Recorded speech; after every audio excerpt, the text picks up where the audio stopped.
Cordialmente bienvenidos de parte del Colegio de Médicos Ginecólogos Oncólogos del Norte de México. Les damos la más cordial bienvenida a este curso de actualización en ginecología y oncología ginecológica. Trataremos de ver en estos 2 días aspectos básicos que deben de conocer para su práctica diaria, tanto institucional como profesional y privada. Queremos hacer las prácticas breves, concisas y al grano, pero queremos que también se sientan con toda libertad de hacer preguntas al final de cada plática, debido a que no vamos a tener mesas redondas, pero sí podemos interactuar, ya que pues somos poquita gente, y siéntanse en familia. Con todo gusto, cualquier duda, cualquier comentario será bienvenido. Sin más preámbulos, bueno, yo les diría que este curso de actualización nos va a servir a todos, como les digo, para conocer aspectos más que básicos, prácticos para la profesión de nosotros, ¿sí? Sin más preámbulos, quiero presentarles al doctor, por favor, Juárez de la Luz. El doctor Eduardo es ginecólogo oncólogo y también pertenece a nuestro colegio. Él nos va a hablar sobre lo referente al ovario en sus aspectos de imagen ecográfica. ¿Sí, verdad, no? Vamos a pasar para darle la palabra al doctor Eduardo. Muchas gracias, doctor. Primero, darle las gracias a la presidenta del colegio, la doctora Laura Zavala, por esta oportunidad. Bueno, sin más preámbulos, vamos a iniciar con el tema. La siguiente, por favor. Primero, cuando nosotros queremos clasificar lo que es la persona en su ciclo de la vida, depende si es aspecto psicosocial, biológico, social, hormonal. Entonces hay muchas definiciones. ¿Cuál se le cambió?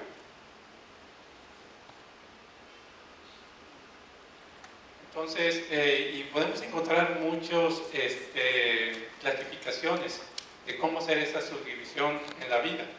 Pero vamos a agarrar nosotros básicamente la siguiente, estos aspectos. De tal manera que el primer periodo es en cuanto se refiere a la lactancia, que va desde el nacimiento hasta aproximadamente los 2 primeros años de la vida. El segundo periodo, que es lo de la infancia, de los 2 años hasta los 12 años de edad. El tercer periodo sería lo que es la adolescencia, que de la pubertad hasta los 20 años. Después viene la adultez inicial, que es de los 20 a los 40. Y el segundo es la adultez madura, que va de los 40 a los 60, y la senectud a partir de los 60 años. Depende si son americanos, si son europeos.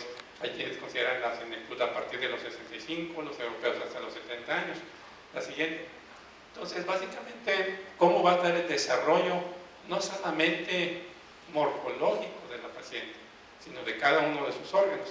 Y es en esto donde vamos a empezar nosotros a hablar. La siguiente.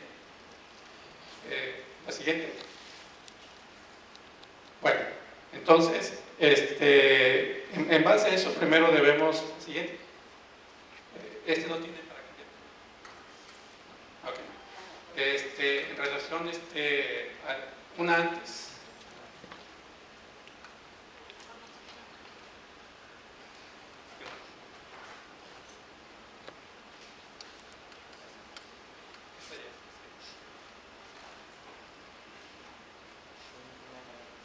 A los ovarios, lo que es la definición, pues todos sabemos que son estructuras enamulados del útero, que son de un color blanco aperlado, blanco, depende también de la irrigación, o si tiene alguna patología.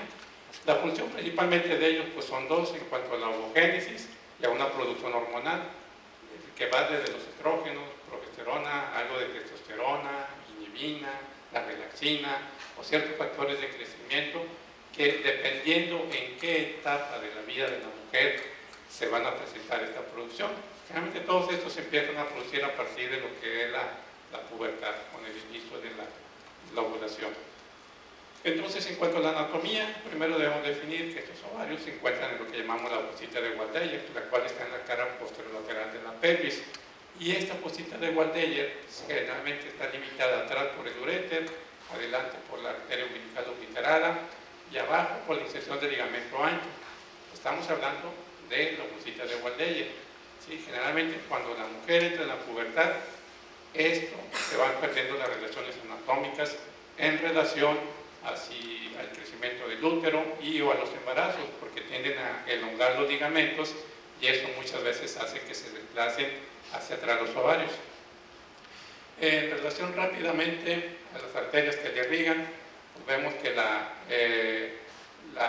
arterias ováricas que nacen directamente de la aorta se van a anastomosar con las arterias tubarias. En relación a las venas, esto es importante porque la vena ovárica izquierda, esa generalmente se desemboca en la vena renal izquierda y eso hace que como entra en ángulo agudo, en ángulo de 90 grados, tenga propensión a una vasodilatación, ¿sí? Y nos formen hasta cierto punto ciertas varices de la vena ovárica, a diferencia de la derecha que entra en un ángulo agudo a nivel de la vena cava. Entonces es una relación anatómica importante. Los vasos linfáticos pues, generalmente drenan en los aórticos laterales, los preaórticos, pero también una parte puede llegar a los ilíacos internos y externos e inguinales superficiales. Y esto repercute mucho cuando queremos hacer algún tratamiento en caso de cáncer de ovario. El ovario en el feto. Bueno, se ha observado que en el feto, a partir de las 28 semanas, podemos identificar ya algunos folículos en el ovario fetal. Cuando nace un bebé prematuro, precisamente por la forma en que se lleva esta invaginación o crecimiento de la vagina, estos recién nacidos prematuros pueden hacer o pueden llegar a tener hernias y el 20% de las hernias pueden llevar el ovario o la trompa. Es común ver en los productos, en los fetos, que tengan quistes hasta de 1 centímetro, pero eso no significa que sean malignos o que conlleven necesariamente una patología. Los quistes que son de más de 4 centímetros, eso sí ameritan porque pueden conllevar un riesgo en el feto, que principalmente vendría a ser la torsión del ovario. Y la única manera de sospechar que está torcido es si el producto tiene taquicardia, porque ni la fotometría Doppler me puede llevar a cabo el sospechar de este diagnóstico. Y aquí es importante determinar que cuando es una vejiga, ¿sí? Debemos ver los vasos ilíacos para llevar a cabo el diagnóstico diferencial. Estos quistes se hacen más evidentes cuando empiezan a crecer, más de 1 centímetro. Y ahí pues sí se han reportado casos, aunque son poco frecuentes, pues es importante saber qué vamos a hacer. Y esto no va a modificar la vida de nacimiento del feto, pues lo primero lo que debemos de hacer es determinar el sexo, ¿sí? Porque si es hombre no vamos a pensar en un quiste de ovario. Entonces primero determinar a cabo el sexo del bebé y después hacer, dependiendo de las características, los diagnósticos diferenciales, con un quiste mesentérico, con la imagen de doble burbuja, o bien lo que es una neuropatía obstructiva.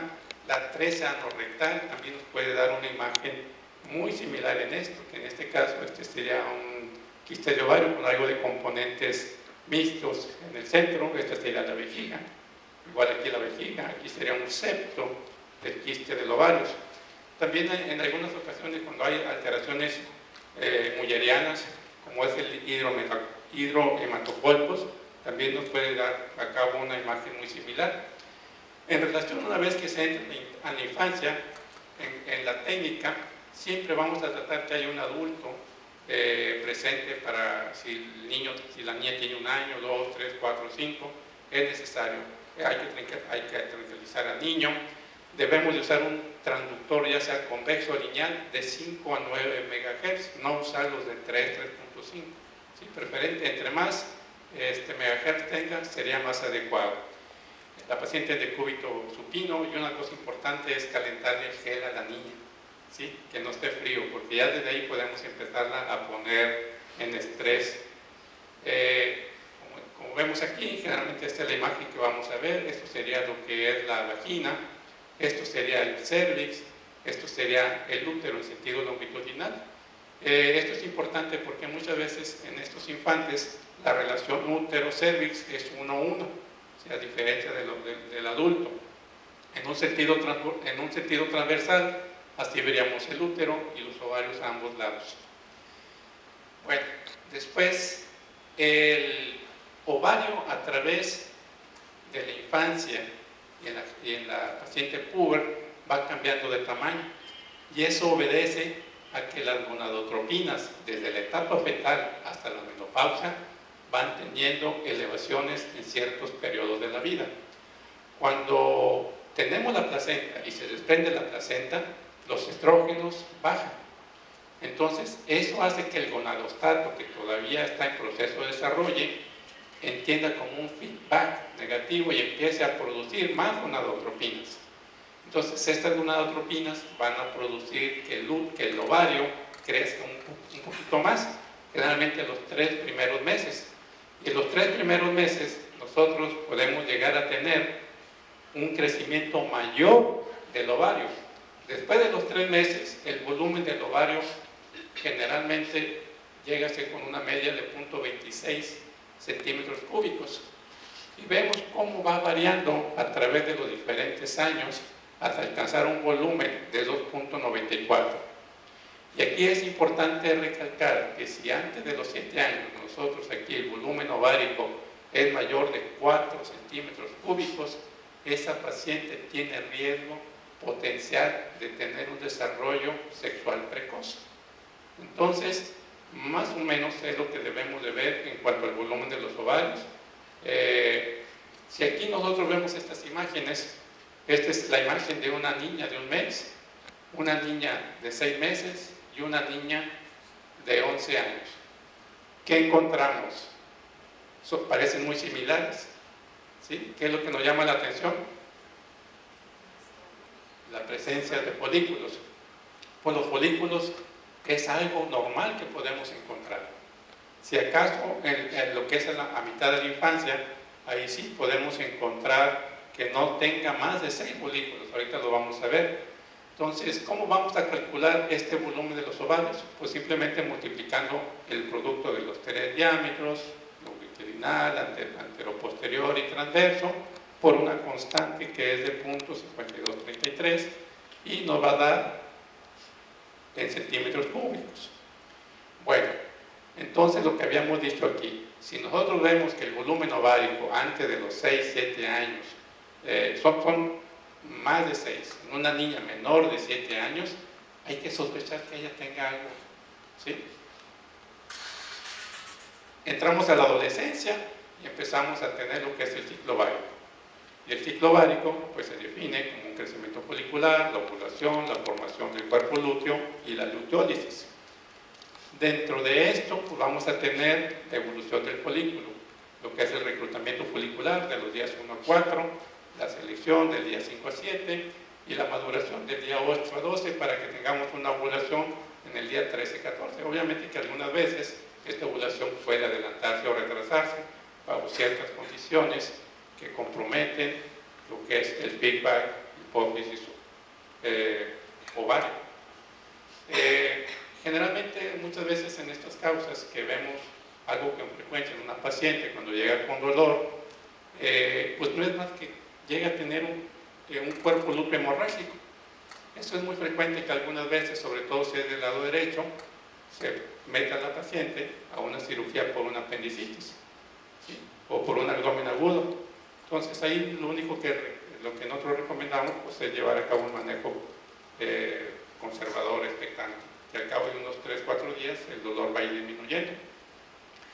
Entramos a la etapa adulta y generalmente la localización de los ovarios va a variar, ¿sí? Va a variar dependiendo de cómo esté el útero. Un útero en anteversoflexión, realmente los ovarios van a estar laterales o posterolaterales.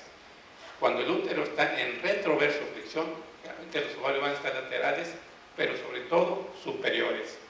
Entonces, si los queremos localizar siempre en la misma área, vamos a batallar. Entonces, esto es importante, tomar cómo está el útero. Si el útero está hipertrófico con algún mioma, pues los ovarios también van a tender a elevarse. En caso de la histerectomía, estos ovarios pueden estar mediales, pero va a depender de la técnica, porque hay médicos que fijan el ovario a lo que es el infundíbulo pélvico. Entonces ahí se van a desplazar hacia arriba y hacia un lado. Pero hay técnicas en donde juntan los ligamentos cardinales, uterosacros y parte del infundíbulo, sobre todo cuando se usa la técnica vaginal, ¿sí? Entonces ahí generalmente los ovarios van a quedar en el centro de la cúpula y es ahí donde los vamos a accesar o ver muy fácilmente. Entramos en la menopausia, entramos en una etapa en donde el ovario pierde función, van a ser menos ecogénicos, eso significa que no nos van a delimitar bien entre lo que es la masa ovárica con el resto del tejido. Pero aquí es importante ver que generalmente esos folículos que estuvieron durante toda la vida se van a volver atrésicos y a veces van a formar como mini panales de abeja. Esa cantidad de folículos muy pequeños van a hacer que sean varias interfaces y sufren el fenómeno de refringencia. Entonces nos van a dar imágenes parecidas a calcificaciones, que no es más que el reforzamiento del rechazo a la onda del eco. Por eso un ovario es el doble del tamaño del contralateral, también es considerado anormal.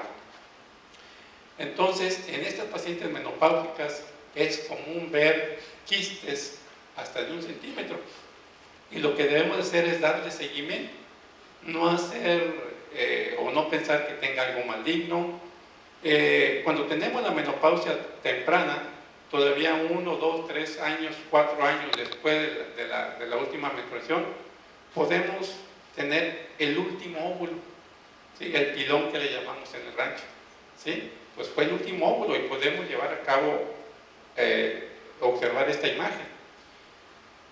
Tardíamente, en la menopausia tardía, que le llaman algunos, también es posible encontrar algunos folículos y esos pueden permanecer 1, 2, 3 años ahí sin ningún cambio en su tamaño. Bueno, ya para acabar, básicamente vamos a ver lo que es el volumen conforme avanza la edad. En etapa neonatal, el volumen puede ir de 1 a 3.5 centímetros y esto es importante. Ahí podemos ver folículos, como ya vemos en la imagen, y también podemos ver quistes comunes que generalmente son menores a 1 centímetro. En la etapa pediátrica, el volumen del ovario es de 0.5 a 1.5 centímetros. Eso es por el menor estímulo que llamamos de las gonadotropinas. Pero generalmente debemos de ver menos de 6 folículos y los quistes son poco comunes en esta edad.